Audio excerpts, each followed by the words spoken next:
About 1,000 people in Forbes have evacuated while Condobolin remains on standby as floodwaters rise. Unlike previous drenchings, locals yesterday said the water was not draining as it has previously done after downpours. And last night a significant vol of water was predicted to hit the region again tomorrow. The New South Wales government has fast-tracked aid packages for farmers and residents.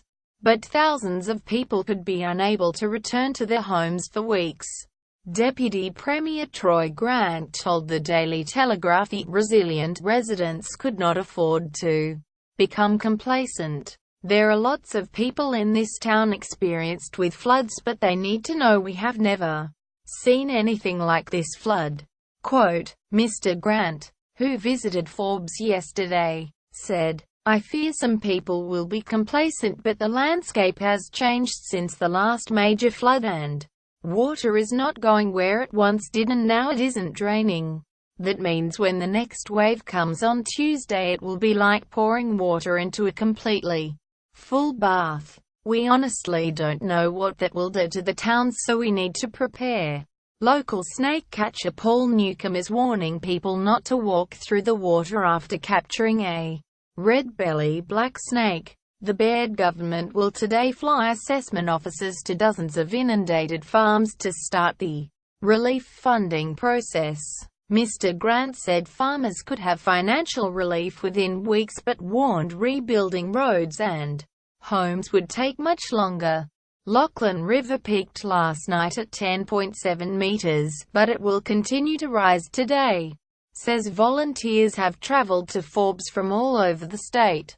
They have been called out to more than 2,300 jobs, with dive crews used to swim an elderly woman to safety yesterday afternoon. She was one of 95 people dragged to safety after getting caught in dangerous currents. Dozens of farms have nearly been wiped out, with some reporting that up to 80% of their crops are now underwater. Snake catcher Paul Newcomb was called in to remove a red-bellied black snake in the waters.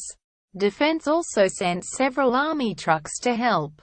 Weather Watch meteorologist Don White said the cumulative impact of months of wet weather was taking its toll. On average, New South Wales recorded its third wettest winter on record this year. Add to that the fact that two-thirds of inland New South Wales has recorded its wettest September on record, and it becomes clear why so much land has reached saturation point. Of slightly more concern now is the potential for perhaps 20 mm to 25 mm of rain on Wednesday or Thursday. Quote, Mr. White said, We've had this build up over the whole month.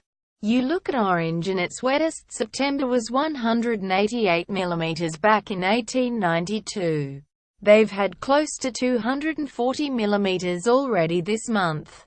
Originally published as, We have never seen anything like this.